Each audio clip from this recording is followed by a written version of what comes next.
नमस्कार साथियों, दृष्टि में आप सभी का स्वागत है। दोस्तों, शुरू से ही रशिया हमारा ऑल वेदर फ्रेंड रहा है। चाहे भले ही आर्थिक तौर पे हो, सैन्य तौर पे हो, शुरू से ही रशिया ने हमारी मदद की है और इनफैक्ट आज के दिन तो कुछ सालों से भारत भी रशिया की मदद करने के लिए आगे बढ़ा है। अभी कुछ समय पहले जब रशिया के ऊपर सैंक्शंस लगाए थे वेस्टर्न वर्ल्ड में, स्पेशली अमेरिका ने, तब भारत ने रशियन जो ऑयल था उसको खरीदा और उसके बाद भी जब भी भारत को जरूरत पड़ी रशिया की, तो हमेशा रशिया जो है आगे ही रहा है। इस बार फिर से ही कुछ ऐसा ही एक न्यूज आई है कि इंडिया को क्रिटिकल मिनरल की आवश्यकता है, उसके रॉ मटेरियल है उसकी आवश्यकता है, ताकि एक रॉ मटेरियल की सप्लाई जो है रेगुलर हो, क्योंकि उसको डिजिटल स्पेस में चिप बनाने के लिए अब आज के दिन आप कोई भी चीज देखिए, जो भी डिजिटल वर्ल्ड है उसका जो हार्डवेयर है उसमें क्रिटिकल मिनरल्स की रिक्वायरमेंट पड़ती है।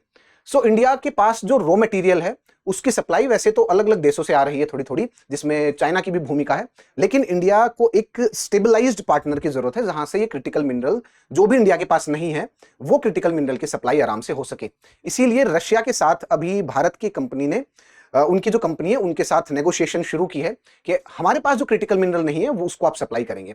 नाउ ये न्यूज इतनी आवश्यक क्यों है? आप सभी को पता है कि जो भी आज का डिजिटल जो स्पेस है उसमें यदि आपके पास क्रिटिकल मिनरल्स नहीं है जिससे जो चिप बनती हैं, आप कहीं पर भी किसी में भी उठा करके देख लीजिए, ये भले ही डिजिटल बोर्ड हो या ये कैमरा हो, जिसमें भी आप इस वीडियो को देख रहे हैं, उसमें भी विदाउट दीज क्रिटिकल मिनरल्स आज का जो डिजिटल वर्ल्ड है वो काम ही नहीं करेगा। और क्योंकि हमारा जो फिजिकल वर्ल्ड है जिसमें हम और आप हैं, जो भौतिक संसार है जहां पर आप बैठे हैं, जिसमें आप जो भी चीज आपको दिखाई दे रही है, ये फिजिकल वर्ल्ड है।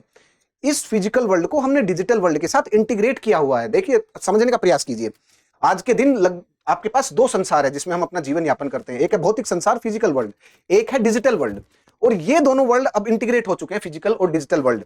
अब इनको समझने के लिए थोड़ा सा बेसिक से समझ लेते हैं और ताकि आपको चीजें फील आए। देखिए, यदि हम देखें फिजिकल वर्ल्ड में तो जो लाइफ है वो है क्या, हम और आप हैं क्या? यदि हम लोग बिल्कुल बेसिक में जाएं तो आप बोलेंगे कि हमारी जो बेसिक स्ट्रक्चरल यूनिट है, फंक्शनल यूनिट, वो सेल है ना? आप बोलेंगे सेल से बना हुआ है, और सेल में आप क्या है बोलेंगे? आप जेनेटिक इंफॉर्मेशन है। जेनेटिक इंफॉर्मेशन किससे बनी हुई है? आप बोलेंगे जी इनऑर्गेनिक मटेरियल से। और इनऑर्गेनिक मटेरियल से एक्चुअली हुआ क्या है भाई? आप देखिए, जेनेटिक इंफॉर्मेशन किस में है? जीन में, डीएनए में। डीएनए किससे बना हुआ है? नाइट्रोजन से, फास्फोरस से, कुछ केमिकल बेसिस है, एडिनाइन, थाइमाइन, ग्वानाइन, साइटोजाइन। अब ये कुछ इस तरीके से आपस में इन्होंने अरेंजमेंट किया है कि they can store the information. जैसे चिप में इंफॉर्मेशन स्टोर करते हैं ना, ऐसे ही इनऑर्गेनिक मटेरियल ने ऐसा कुछ अरेंजमेंट किया कि इंफॉर्मेशन को स्टोर कर सकते हैं। स्टोर करने के साथ साथ ये इंफॉर्मेशन को ट्रांसफर भी कर सकते हैं। सो ये बन गया इनऑर्गेनिक जो मटेरियल थे, उन्होंने ऐसे बायोमोलिक्यूल्स बनाए which can store the information, which can transfer the information. अब आप इसको डिजिटल वर्ल्ड से कंपेयर करिए। आपने चिप बनाया, they can store the information. यदि आपने इनको नेट से कनेक्ट कर दिया तो भी they can exchange the information, they can transfer the information. यही तो हो रहा है ना। अब देखिए, फिर से इसको थोड़ा सा एनालाइज करने की कोशिश कीजिए और थोड़ा सा समझने का प्रयास कीजिएगा ताकि आपको ये कॉन्ट्रास्ट अच्छा लगेगा। देखिए, नाउ जो हमारा जो फिजिकल वर्ल्ड है उसमें यदि हम व्यक्ति विशेष की बात करें तो एक इंडिविजुअल का जो एक सेल है उसमें लगभग यदि आप इंफॉर्मेशन देखेंगे जो बायोमोलिक्यूल्स में स्टोर है, वो आपको लगभग 1 मीटर के अराउंड की इंफॉर्मेशन मिलेगी। 1 फुट, 1 हाथ के बराबर, सॉरी 1 मीटर के अराउंड इंफॉर्मेशन मिलेगी उसमें, यदि आप उसको रिकॉर्ड करेंगे तो। पूरे ह्यूमन बॉडी में जो इंफॉर्मेशन है वो इतनी ज्यादा इंफॉर्मेशन है, यदि हर सेल की इंफॉर्मेशन को आप अरेंज करें ना ऐसे लेंथ वाइज, तो आप अर्थ से सन तक राउंड ट्रिपिंग, काफी राउंड ट्रिप कर सकते हैं। यदि जाना और आना इसको एक राउंड करें तो आप काफी राउंड लगा सकते हैं, 20-25 राउंड लगा सकते हैं। इतनी इंफॉर्मेशन आपके और हमारे अंदर जो ये हमारे जो सेल्स हैं इनमें इतनी इंफॉर्मेशन कोडेड है। तो इसका मतलब क्या हुआ कि जो बायोमोलिक्यूल्स थे उन्होंने इंफॉर्मेशन स्टोर करना, ट्रांसफर करना, ये सारी चीजें सीख ली है। ऐसा ही तो डिजिटल वर्ल्ड हमने बना दिया ना। और विदाउट दिस डिजिटल वर्ल्ड आज के दिन चीजें संभव ही नहीं है। मतलब उतना फास्ट कर देना चीजों को इस भौतिक वर्ल्ड में। और देखिए, जो हमने डिजिटल वर्ल्ड बनाया उसमें क्या है? हमारे पास चिप है, वो इंफॉर्मेशन को क्या कर सकती है? स्टोर कर सकती है। अब हमारे पास सीपीयू भी है जो इंफॉर्मेशन को प्रोसेस भी कर सकता है, नेट भी है जो इन सबको कनेक्ट कर सकता है और इंफॉर्मेशन को ट्रांसफर कर सकता है। और ये जो डिजिटल वर्ल्ड है और जो फिजिकल वर्ल्ड है इसको हमने इंटीग्रेट कर दिया। और आपको ये बात पता है कि डिजिटल वर्ल्ड की सपोर्ट से ही फिजिकल वर्ल्ड में भी जो स्पीड है, हर चीज की जो रफ्तार है, चाहे भले ही काम की रफ्तार हो, किसी भी चीज की, वो सारी चीजें बढ़ी है नाउ। और physical world is dependent on this digital world. Digital world के लिए सबसे पहली आवश्यकता क्या है? Critical mineral. क्यों पहली आवश्यकता है क्रिटिकल मिनरल? क्योंकि जो चिप बनती हैं वो सारी की सारी क्रिटिकल मिनरल से बनती हैं। और ऐसे जो क्रिटिकल और रेयर अर्थ जो मिनरल्स हैं उनके जो डिपॉजिट्स हैं वो चाइना के पास सबसे ज्यादा है। अब क्योंकि चाइना के पास डिपॉजिट सबसे ज्यादा है, इनफैक्ट उसके पास प्रोसेसिंग जो फैसिलिटी है वो भी ज्यादा है, रिफाइनिंग फैसिलिटी भी, उन क्रिटिकल मिनरल को निकालना, फिर उनको चिप में परिवर्तित करना, ये सारी जो फैसिलिटी चाइना के पास, चाइना का स्ट्रॉन्ग होल्ड है उसमें। इनफैक्ट यूएस ने भी चाइना को काउंटर करने के लिए इस चीज में एक इनिशिएटिव लेके आया, पैक्स सिलिका। अब पैक्स सिलिका इनिशिएटिव क्या है कि पैक्स सिलिका इनिशिएटिव में जितने भी लाइक माइंडेड और यूएस के जो अलाइज हैं वो सारे के सारे, जैसे साउथ कोरिया, जापान, यूएस, ये और इंडिया ने भी उसको ज्वाइन किया, ये सभी मिल करके चाइना, बिकॉज एक सोल प्रोड्यूसर है और उसका डोमिनेंस भी है इसमें, तो चाइना को काउंटर किया जा सके, थोड़ा सा ऐसा initiative PACS silica.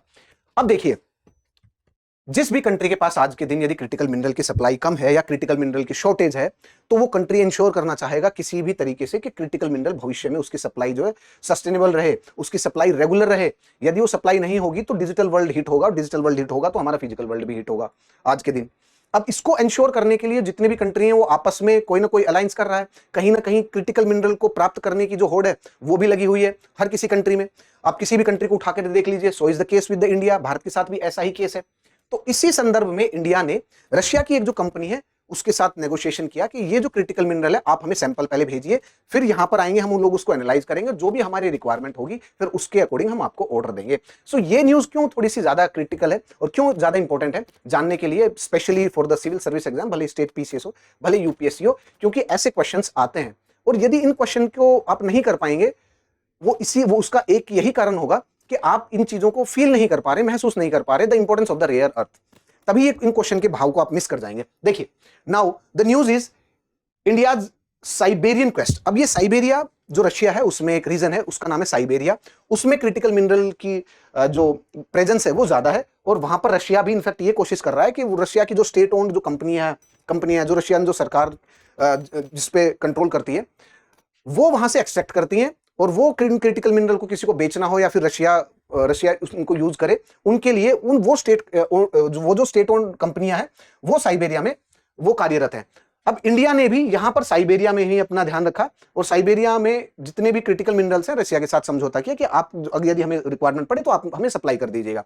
So India is trying to tap the Russia's rare earth reserve, जो भी दुर्लभ तत्व हैं और जो भी उनका सोर्स है उसको इंडिया टारगेट करने की कोशिश कर रहा है कि भाई हमें भी रेगुलर सप्लाई मिलती रहे और चाइना पर ओवर डिपेंडेंस ना हो, कि कभी यदि हम डिमांड करें चाइना और चाइना जो सप्लाई है उसको बाधित करे, क्योंकि अमेरिका के लिए भी एक बार किया था उसने, चाइना ने बाधित, क्योंकि चाइना के पास जो सप्लाई चेन है वो सबसे ज्यादा रोबस्ट है, manufacturing unit, refining, critical mineral के रिसोर्सेज वो सबसे ज्यादा है चाइना के पास भी।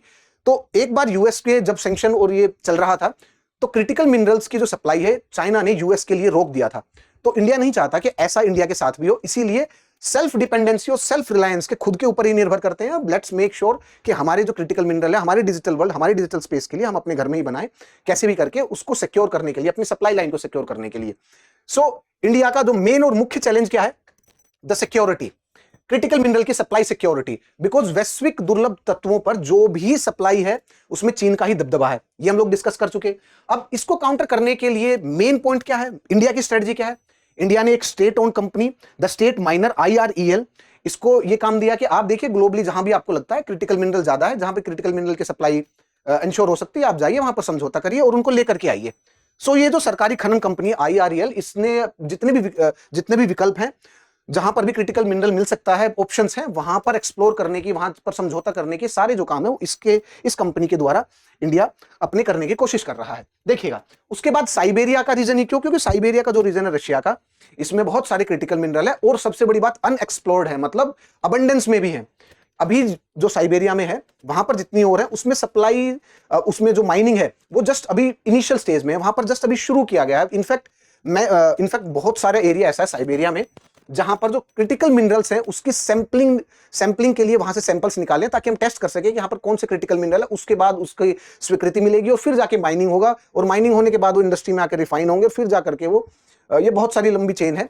अभी तक साइबेरिया में जो है क्रिटिकल मिनरल की जो सप्लाई है, क्रिटिकल मिनरल के जो रिसोर्सेज है, जो ओर है, वो मोस्टली अनएक्सप्लोर्ड है, इनफैक्ट अनटैप्ड है। सो इंडिया वहां पर, ताकि स्टार्टिंग में ही आप जाकर के समझौता करेंगे तो ज्यादा बेटर रहेगा। अब देखिएगा, नाउ द टेक गैप कहां पर है, मेनली इंडिया। देखिए इंडिया में दो गैप है, इंडिया के लिए क्रिटिकल मिनरल सप्लाई में दो गैप है। सबसे पहले तो आपके पास कुछ ऐसे क्रिटिकल मिनरल है जिनकी और ही आपके पास नहीं है, क्योंकि आपके यहां पर जो इंडिया में वो है ही नहीं आपके पास क्रिटिकल मिनरल। उसी के साथ साथ मान लीजिए आपके पास कोई क्रिटिकल मिनरल है, मान लीजिए आपको इलेक्ट्रिक व्हीकल में मैग्नेट बनाने के लिए क्रिटिकल मिनरल की आवश्यकता है, वो क्रिटिकल मिनरल आपके पास है, लेकिन उसको रिफाइन करना, उसको पूरी प्रोडक्शन चेन बनाना और उसको यूज में लेकर के आना, ये पूरा का पूरा नहीं है, मतलब टेक्नोलॉजी नहीं है उसके लिए आपके पास। तो दो बाधाएं हो सकती है। तो इंडिया इन दोनों के ऊपर काम कर रहा है। रशिया के साथ जो अभी हम समझौता कर रहे हैं उसमें India is trying to ensure the supply, के वहां से रेगुलर सप्लाई आती रहे क्रिटिकल मिनरल का जो रॉ मटेरियल है उसकी। अब रॉ मटेरियल को रिफाइन भी करना है और इससे जो प्रोडक्शन करना है, जहां जहां भी रिक्वायरमेंट पड़े, चल भले स्पेस में हो, डिफेंस में हो, कहीं पर भी जो भी रिक्वायरमेंट पड़े उसके अकॉर्डिंग उनको यूज भी करना है। तो इसका मतलब दो टाइप ऑफ चैलेंज है। तो first type of the challenge है the supply of the raw material, उसको एंश्योर करने के लिए ये जो समझौता है ये किया गया है। और अब देखिए उसी के साथ साथ जो रिफाइनिंग और जो टेक्नोलॉजी वाला पार्ट है उसके लिए इंडिया ने पैक्सिली का जो इनिशिएटिव है यूएस लेड, उसको ज्वाइन किया ताकि जापान से, साउथ कोरिया से जो टेक्नोलॉजी है उसका इंडिया इस्तेमाल कर सके, क्योंकि टेक्नोलॉजी वाइज वो ज्यादा सुपीरियर है, वो डोमिनेंट है। तो इंडिया ने एक मल्टीलेटरल अप्रोच के तहत, क्योंकि देखिए दो अलायंसेज हैं आज के दिन क्रिटिकल मिनरल में, एक है वेस्टर्न अलायंस, एक है eastern alliance. Western alliance is dominated by the US और उनके जो एलाइज हैं जैसे साउथ कोरिया हो गया, जापान हो गया, यूएस हो गया और कुछ यूरोपियन कंट्री भी हो गए। ये टेक्नोलॉजी वाइज थोड़े से ज्यादा पावरफुल हैं, इनके पास टेक्नोलॉजी जो है वो स्ट्रॉन्ग है। वहीं पर जो ईस्टर्न अलायंस है इनके पास भी टेक्नोलॉजी है बट वेस्टर्न अलायंस की तरह नहीं, लेकिन इनके पास रिसोर्सेज भी हैं, जैसे रशिया हो गया, जैसे चाइना हो गया। अब क्योंकि चाइना से तो इतने समझौते हो नहीं सकते, क्योंकि चाइना और इंडिया में, इन दोनों में ये दोनों कंट्री अपने आप को प्रतिद्वंदी के रूप में देखते हैं, कॉम्पिटिटर के रूप में, और इंडिया को जो बेटर रिलायबल पार्टनर है वो रशिया है। तो इंडिया ने एक मल्टीलेटरल अप्रोच जो फॉलो की है कि क्यों ना ईस्टर्न वर्ल्ड से तो आप supply of the raw material इसको इंश्योर करिए और इसको एक बार के लिए कंफर्म करिए, और जो वेस्टर्न जो वर्ल्ड है वहां से आप टेक्नोलॉजी लीजिए और इन दोनों को इंटीग्रेट करके अपनी मल्टीलेटरल अप्रोच फॉलो करके आपकी जो अपनी जो रिक्वायरमेंट है उसको पूरा करिए। सो ये ब्रॉडर पिक्चर के तहत आप इसको उसमें वो करके देखिएगा, एडजस्ट करके देखिएगा। अब और नेशनल पुश क्या है, राष्ट्रीय जो प्रोत्साहन है इसी फील्ड में, उसको देखते हैं। अब देखिए इंडिया ने मैग्नेट प्रोडक्शन के लिए, अब मैग्नेट प्रोडक्शन कहां यूज होगा, इलेक्ट्रिक व्हीकल के लिए, क्योंकि इलेक्ट्रिक व्हीकल में जो वन ऑफ द इंपॉर्टेंट जो रिक्वायरमेंट है ना, सबसे महत्वपूर्ण ये है मैग्नेट प्रोडक्शन। इंडिया ने लगभग 73 बिलियन रुपीज में 73 बिलियन रुपीज केवल और केवल इस बात के लिए दिए हैं और इस बात के लिए इन्वेस्ट किए हैं कि मैग्नेट जो प्रोडक्शन है वो हो सके, और वो खुद अपने ही देश में, घरेलू मैग्नेट प्रोडक्शन अपने ही देश में, विनिर्माण योजना। And Delhi approves this 73 billion fund to build the domestic permanent magnet plant by 2029 and 2030। So ये स्टेप देख सकते हैं आप। उसी के साथ जो नेक्स्ट इंपॉर्टेंट है, दो western and the eastern alliance, जिसके बारे में अभी हमने चर्चा की, और एक ये है। अब दोस्तों आप बताइएगा कमेंट सेक्शन में कि आपको क्या समझ में आता है कि इंडिया की जो अप्रोच है, जो मल्टीलेटरल अप्रोच है, कि वेस्टर्न वर्ल्ड से कैसे डील करे और ईस्टर्न वर्ल्ड से सप्लाई चेन कैसे इंश्योर करे, ये स्ट्रेटजी कैसी है, और critical mineral and the digital space और फिजिकल स्पेस, इनके इंटीग्रेशन, इन सब चीजों के बारे में आपको जान करके, सुन करके, समझ करके किस प्रकार से लगा, आप एक बार कमेंट सेक्शन में जरूर बताइएगा। आज के लिए इतना ही, और जय हिंद, जय भारत, नमस्कार दोस्तों। अब एग्जाम की तैयारी को और बेहतर करने के लिए हमारे चैनल को लाइक, शेयर और सब्सक्राइब करना ना भूलें।